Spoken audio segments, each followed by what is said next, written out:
still hanging out here in St. Augustine, Florida. I can't stress enough the fact that this is a great way to take my mind off the fact that the RV is broken down with the transmission. So what a nice opportunity to kind of explore some of the stuff. I'm here at the Ripley's Believe It or Not Museum, but I'm not going to be going in the museum. I do want to take a quick tour around. Oh, wow. Nice, huge replica here in concrete. That's pretty neat. All right, cool. I ended up getting some Red Train tour tickets to go around. It's a guided thing, and I guess the people know a lot about the place, so that'll be here momentarily. I'm just going to look around here. And then what I also did is I grouped in another package to the actual museum in here so that I can check that out eventually too. I don't have to look at it today. I can actually do it another day as well. So it's not just good for today, but for today, let's go on a tour from somebody who knows St. Augustine, and then maybe that'll spark some ideas for other stuff that I can do if I end up being here another 3 or 4 weeks broke down in the RV. So that's all we can do. Check out this really cool looking horse made of steel or aluminum or something. Horsepower car bumper stallion. This Mustang is made entirely of vintage 1950s and 60s chrome car bumpers. Are you kidding me? That is cool. A stallion made of bumpers. Here we go. We'll go on our tour here now. Hi. That's a competing train. They're not smiling. Why are That's they the smiling? Old Town Trolley. My people smiling? My people are smiling. Yeah, I think it makes a difference. Yeah, I was just telling the folks about the cemetery down here on the right, the Huguenot Cemetery, and how it was for anybody who wasn't Catholic. St. Augustine was a walled-in city. Let me emphasize this. If you were not Catholic, you were buried anywhere out here. However, if you were Catholic, you were allowed to be buried inside the city gates. If you look out to your left front, you'll see these 2 huge columns. Those are the original columns. They're also made of coquina. Coquina is a pressed shell that they dug out of the quarries in Anastasia Island. This is where the drawbridge was. This was the only entrance into the city from the north side. If you were on the outside of that drawbridge at night, you were on your own. Swamps, alligators, snakes, Indians. Yeah. If you look across the street on your left-hand side, you'll see a big oak tree. In the middle of the oak tree, you'll see a palm tree growing out of it. They call it the love tree. They say if you want to be with somebody for eternity, you should kiss them underneath the love tree. I say be careful who you kiss under the love tree. On our right is St. George Walking Street. St. George Walking Street has over 250 shops, restaurants, museums, and art galleries. It's not busy We today. have a stop in the middle as well. If you follow it all the way down to the end, you end up in the plaza. If you look directly in front of us, you'll see what locals refer to as the fort. It has a couple of different names. It's also called the Castle of St. Mark. It was built with over 400,000 blocks of coquina. They found that coquina was indestructible. You couldn't light it on fire. Termites couldn't eat it. And it's been said that if a cannonball hit the side of the fort, it would make a dent and roll down. It took 23 years to complete the making of the fort. It was never taken over in battle. It's changed hands a few times by the stroke of a pen. If you look over at the fort, you'll see that Spanish flag over there. That flag has been flying over that fort longer than any flag flew in the United States. Oh, wow. If you look out and to your left, you'll see a beautiful bay. It's called Matanzas Bay. Matanzas in Spanish means massacre. Pedro Menendez was sent here by the King of Spain to help patrol the water and protect the fort. While he was out there, he came across a French ship. He seized the ship and tried to convert the French to Christianity. I don't know if the French understood Spanish or if the Spanish understood French, but the French would not convert, so Pedro Menendez slaughtered them out in the bay. And that's how it got its name, in the Matanzas Bay. When the Spaniards first came, they built all their homes one level made of coquina. And they all had courtyards. Courtyards were important. They wanted to make sure that you were a friend or an enemy before you got into the living space. When the British came, they built right on top of the Spaniard homes. They built it out of wood. They also introduced windows to the buildings. We're actually heading out of old St. Augustine. We're heading into a new era right now. We're heading into the Henry Flagler era. Who was Henry Flagler? Well, back in 1880, he was one of the 5 richest men in the world. He was co-owners with Rockefeller. When Henry Flagler first came to St. Augustine, he fell in love with the city. He was actually quoted saying it was the Newport of the South. When I say Newport, I'm referring to Newport, Rhode Island, the playground for the wealthy. Henry Flagler wanted St. Augustine to be the playground for the wealthy, so he decided to build a hotel. He scouted out the whole city to find the perfect place to build his hotel, and when he did, it was being occupied. He asked them if they were willing to relocate and sell. Church group told them they couldn't afford it. They also knew Henry Flagler was wealthy. He then, in turn, donated lands and helped them build a brand new church. As soon as we turn the corner, you'll see that church. If you look over on your right, you'll see the Grace United Methodist Church. Henry Flagler donated the lands and helped build them. You'll also notice the early signs of poured concrete. Those doors were hand-carved. They weigh over 750 pounds each. You know, there's no place else in the United States that you'll see so many buildings that clearly pass the test of time. This building was built in the 1880s, still being used today as a house of worship. On the other side of the church is a mausoleum. Henry Flagler's there, his first wife, his daughter, and his grandbaby. If you want a real good picture of the church, you may want to wait till we turn the corner. Trust me, I know these things. I was telling you about Henry Flagler scouting out the whole city to find the perfect place to build a hotel for the wealthy. If you look out to your left front, you'll see a huge sign. It says Flagler College. It is where Henry Flagler built the Ponce de Leon.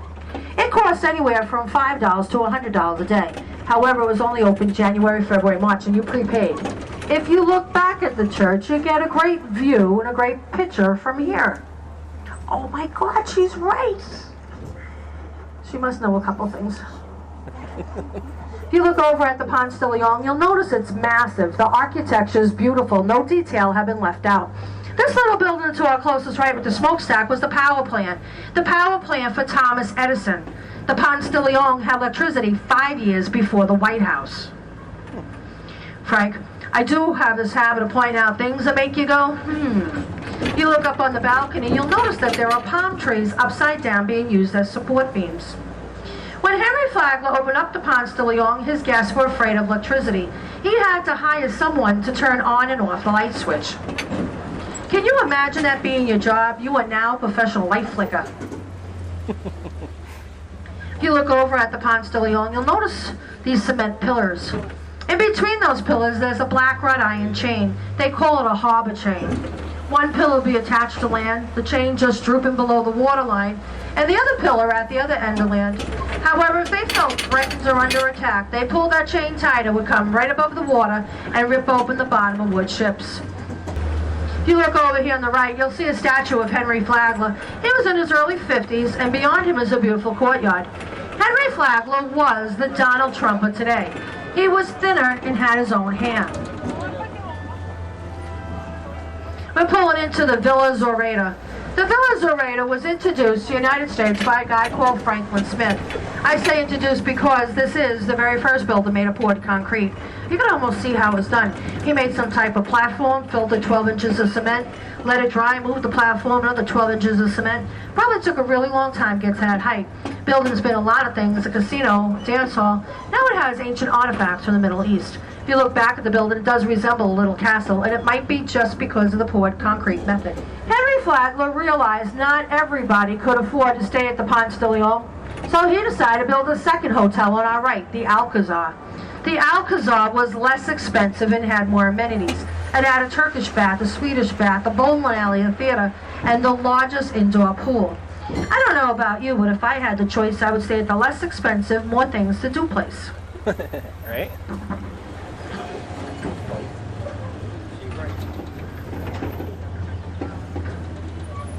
You watching that for me? You're good. You're good. Good, thanks.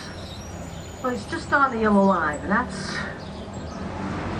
You're good. I'm trusting you with the camera. You're good. You're good. Excellent. Thank you very much.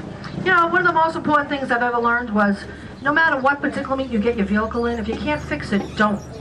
If you're not moving, you're not at fault. Just sit there and let everybody else figure it out.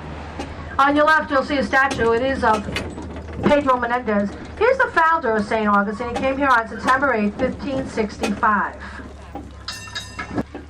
They have a nice piano bar. That Alcazar Cafe was actually built in the pool. You know, the largest indoor pool I was telling you about? If you look over at Henry Flagler's second hotel, the Alcazar, you can see those premature lines of that poured concrete. They obviously kept trying. They perfected poured concrete. We use it everywhere today. If you look to the left front, you'll see where the building ovals out. That is where the largest indoor pool was. You know, back then it wasn't proper for a woman and a man to be in the pool at the same time. They had to alternate. Ladies' day, men's day. Boy, has life changed a lot since then. If you have any interest in the hot pink building to the left, it is a museum on absolute vodka. Not just vodka, absolute vodka. Back in 1964, Martin Luther King was here for the Civil Rights Movement. This White House on the left, Martin Luther King spent one night. The Blue House on the left, Martin Luther King spent one night. He spent one night in a different house every night because he was in fear of his life.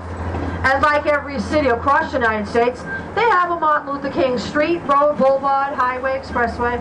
We have one here as well. It's called Dr. Martin Luther King Jr. Avenue. It is to the right and to our left. The difference between this road and everybody else's is that Martin Luther King actually led marches and protests up and down that very street. You look out to your left front, looks like a little jungle going on. Actually has one of the original plantations. It's a private home now. It was built in 1800. It reminds me of the Waltons. Remember that show, The Waltons? If you don't know that show, it went something like this. Good night, John Boy. Mary Ellen. Yep. At the end of your tour, you can have free wine tasting. You can do this as often as you like. You don't need to worry because every 20 minutes the red train will be by to pick you up. No, they don't have me say stuff like that. I just do because I think it's funny and it's true. This is our stop for the San Sebastian Winery. Bye, kids. Every 20 minutes, red train be by to pick you up. Our next stop is the Chocolate Factory. Yes. Not to be confused with Willy Wonka. There's no chocolate swimming pool, but you can watch them create design and you can taste their chocolate. He designed that, and he's also the guy that designed the Hershey Chocolate Kiss mold. On the left is the factory. The retail store's on the right. When we get down to the end of the strip, I'll let you know when the next tour is if anybody's interested. Well, if you don't feel like wine and you don't feel like chocolate, that's okay. I've got one more thing for you. That building up there in the right front with the green trim, the ice plant, well, about 12 months ago, they converted one half into St. Johns County's very first distillery. Oh yeah, how cool is this corner? Not only can you hang out at the winery, get a free tour and free wine sampling, you can stop and get some chocolate, then you can come over to the distillery, get a free tour, and have free vodka and gin sampling. Yeah. Yep, you don't need to worry because every 20 minutes a red train be by to pick you up. Those three high-rise buildings over there are now owned and operated by Flagler College. Two of them are dormitories, one is an administrative building. I found it odd that they have dorms right between a winery and a distillery. But this is St. Johns County's very first distillery. It's also Florida's oldest distillery. What am I telling you? It's the only distillery in the state of Florida. Look over on your left, Henry Flagler's second hotel, the Alcazar. You can see where the building ovals out on this side as well. Just shows you how big that indoor pool was. It was one city block long. I also mentioned to you about Franklin Smith. He's the guy that introduced that very first building made of poured concrete, the Villa Zorato. Franklin Smith wanted to get into the hotel business. Henry Flagler warned him and said, "You don't want to compete with me." Franklin Smith thought he was just as good as a businessman. He went ahead and built this hotel to your right front. It's called the Cordova. It is a 5-star hotel today. Franklin Smith had his grand opening, and within 2 weeks, he had to close the doors and file bankruptcy. Henry Flagler bought it, pennies on the dollar. Henry Flagler now owned the Cordova on your right, the Alcazar to the left, and the Ponce de Leon ahead of us. It hasn't been proven, but it's been said. The reason why Franklin Smith had to close the doors and file bankruptcy was because he never got his supplies. He would have got his supplies by railroad. And we all know who owned the railroad. Henry Flagler. The government house came with plans. The king from Spain said that the government house will face the plaza. There'll be no private homes around the plaza, just government buildings, storefronts, and churches, and that there'll be 22 streets coming off the plaza. And so it is. The king from Spain designed this whole area. If If you look out into the plaza, you see that white pyramid type thing. It's called an obelisk. Well, in that exact area right there was where they do all the executions. Lots of executions here in St. Augustine. The king from Spain would stand up on the balcony. The execution would happen right here in front of this white thing. The white thing wasn't there then. And the king would either go thumbs up and the thumbs down. This would typically happen on Sunday after church. Yep, it was a big to-do. If you look off to the right, underneath this archway, it is the oldest street in the United States, Avilés. Avilés is also named our sister city we have in Spain. On your left-hand side, this other building right here is the oldest public market in the United States. If you look off to the right, you'll see a statue. It is of Ponce de Leon. Ponce de Leon was only 5 foot. The average Spaniard only be about 5'2". They say if you were taller than him, you weren't allowed on a ship. Talking about little man syndrome. I bet you Napoleon had little man syndrome too. He was a little guy. St. Augustine also has the oldest Catholic parish in the United States. It's over here on our left. It's called the Cathedral Basilica. Sections of the cathedral date back to the 1700s. They found documents that go back to the 1600s. When I say sections, it's because the city had been put on fire 3 different times.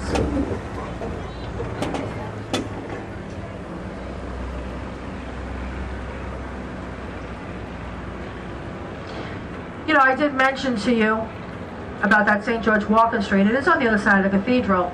It's the south end. If you follow it north to the very end, you end up back up where the cemetery is, where the drawbridge is. If you look up at the balcony, it's where the king would stand and address the people out in the plaza, giving them whatever information they had learned by ship. The only way they got any information back then here was by ship. There was no Paul Revere here. Plymouth Plantation didn't happen until 55 years later. I always thought Gothic meant dark, dismal, and gloomy. It's not. It's the style. If you look back at the church, that very first window right there is Louis Comfort Tiffany's stained Gothic window. We're going to head now to the oldest house. And in doing so, we're going to come out to the bayfront. Yeah?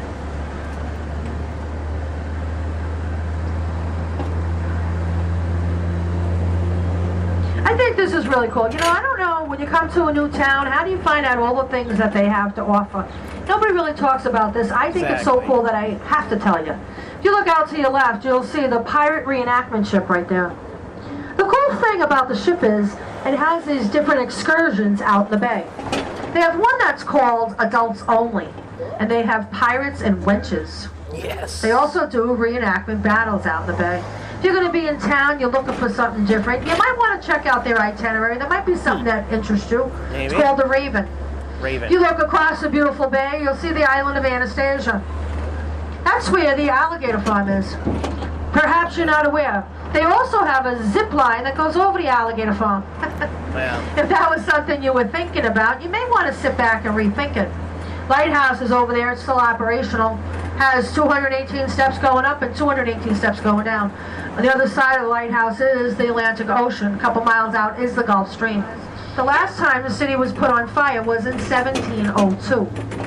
Over here on the right-hand side is the oldest house. I know it because that sign says it. Now keep in mind, when the Spaniards came, they built the bottom level, making it out of coquina. When the British came, they built right on top of it, making it out of wood. Well, over the decades, a lot of people have come and gone. You know, their styles have changed, and a lot of times they covered coquina. They covered with all kinds of stuff. Inside a lot of the buildings, outside. I'll show you an example of that in 1 minute.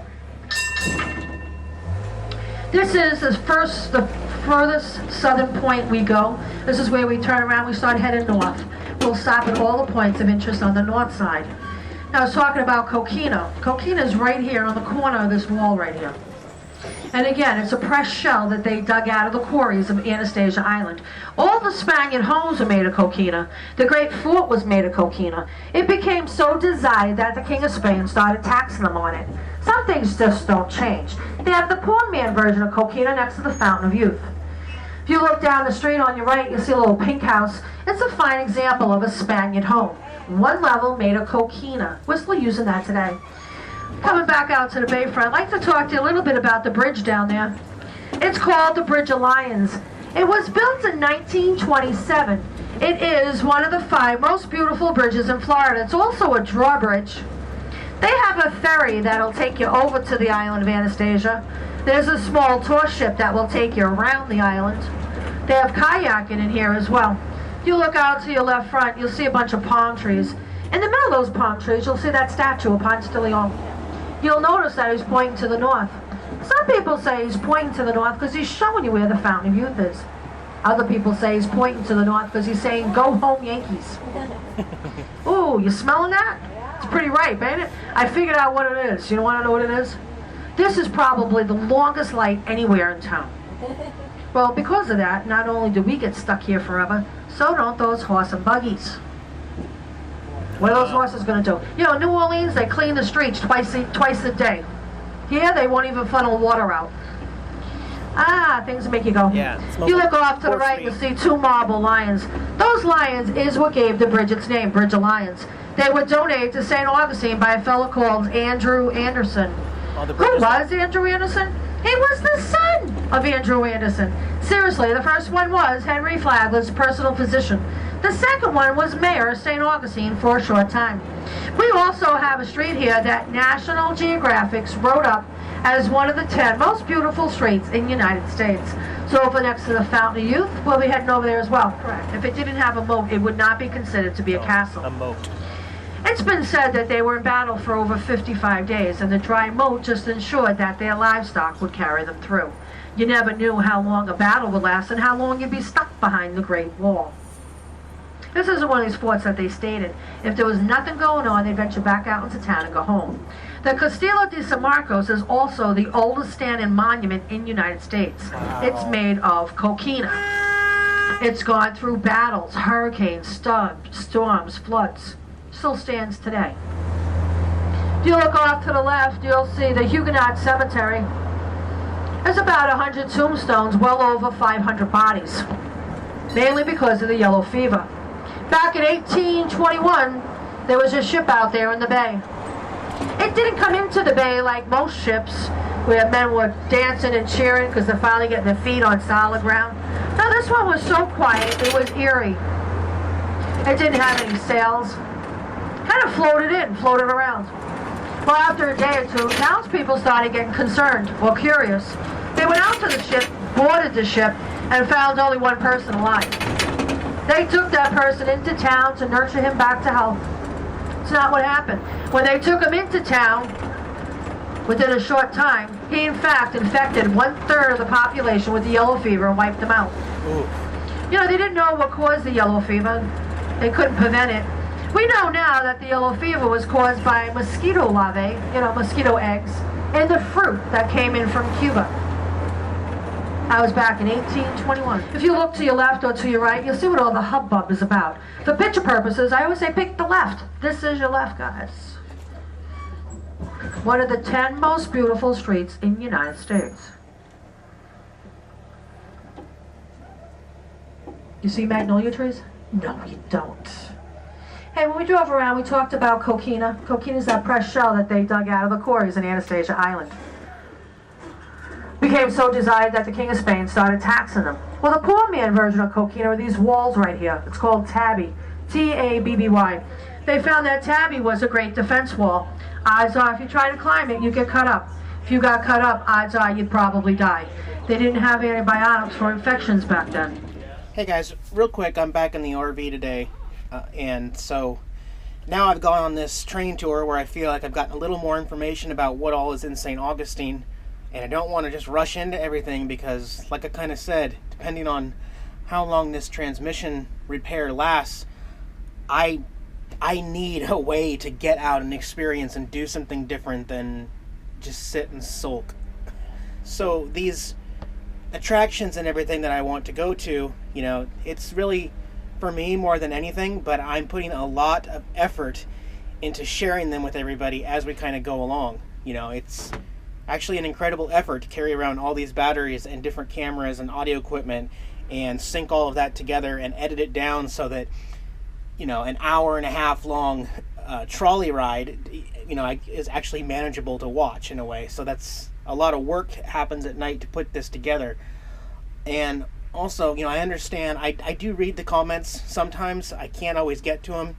I love the positive feedback and the encouragement. I do have to sometimes go through because, let's face it, there's some abuse that's... I try to keep my channel PG-13, and people are in there just cussing and being rude and obnoxious and weird threats and stuff, so I have to delete that stuff. It's just terrible, and so I try to keep it clean. I don't really censor a lot of stuff. If you don't like my video, that's great. Thank you for letting me know, I guess. But I also have been noticing the last couple days that there are large groups of people that are just commenting and say, Eric, I hate this type of video, when I'm out touring and showing you part of St. Augustine. And the very next day, a whole other half group of people, Eric, I hate this stuff you're giving us updates on your stupid RV and the transmission. So there's really no way to comment or reply except, I could basically just say, hey, thanks for your opinion. That's really all. If you don't like it, leave. Just go watch somebody else's channel, because I'm not going to sit here and attempt to try to make everybody happy while I'm in... For all I care, I'll just shut the channel down for a month until I get back on the road, because... I don't know. All I'm really saying is I'm sharing you with what I have. As for the comments of everything I'm doing lately is boring and everything, whatever. Whatever. I don't even know what to say. I'm showing you the oldest city in the nation. The oldest city. So much history and so much neat stuff. And if you'd rather go watch somebody use their iPhone and throw it around, and if that's more important, then go watch it. I don't care.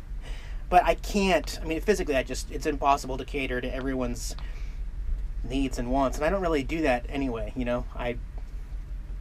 I am really, really, really trying to get through this transmission repair and get back on the road, and I have no idea. I'm done with these estimates and guesstimates because they really don't know what's going on. They're going to get back at it tomorrow morning and try to find out what the heck caused it all to get tore up so quickly. And that's where I'm at. As for the tour itself on the red train today, I'd love to hear some feedback in the comments of what would be interesting and fun. Definitely on my list. I want to go to the winery and the distillery. I kind of want to go to the chocolate factory. I really want to go to the fort. Lots of history there at the fort. What else? I told you about the ticket that I got for the Ripley's Museum. So that either the next day or 4 days from now, I really don't know. But in the meantime, all I can say is St. Augustine is a beautiful, incredible place to visit.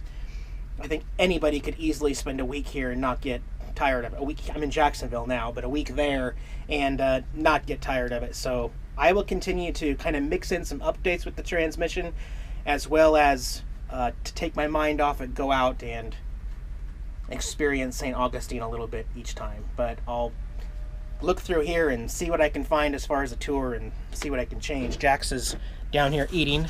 Jax, can I say my mouth? Hi, buddy. How you doing, guy? I'm gonna hang out with you and edit for the rest of the day, okay? Can you flop? Yeah, you flopped. You're floppers. I know. So yeah, I will get back with you guys here in a day or two. Hey guys, I'm Eric. This is Jax. Thanks for watching our RV channel. If you liked the video, give me a thumbs up below. If you want to communicate with us, I'm not a big fan of YouTube comments, so hit me up over on Facebook, or I'll give you my direct email in the video description below so you can contact us. I've got lots of other videos you can check out. Also, subscribe to our channel so you can get the latest updates on the road, and we'll see you again soon.